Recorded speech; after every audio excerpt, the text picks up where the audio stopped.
And one thing you actually realize when you travel around is that the sort of things, the sort of talks that people listen to, the sort of teachings that people read, is almost always this teacher, that monk, this nun, this lay teacher.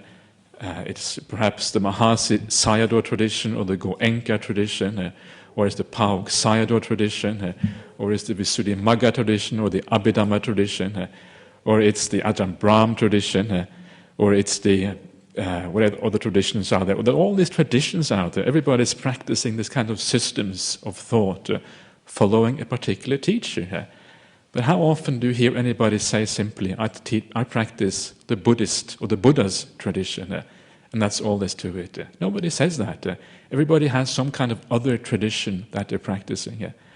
And this you see again and again as you travel around the world. Everybody is following a certain teacher, somebody else. And when they read something, they read the books of that teacher. When they listen to talks, they listen to the talks of that particular teacher.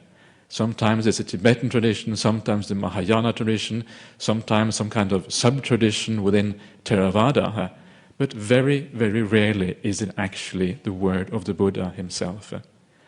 And this is, in my opinion, it's unfortunate, because these traditions may have a lot of good things in them. I'm not saying that these traditions are bad or evil, anything like that, certainly not. But the point is that you can never really know with absolute certainty how accurately they reflect the word of the Buddha, unless you read it for yourself and you find out what's actually going on in those suttas.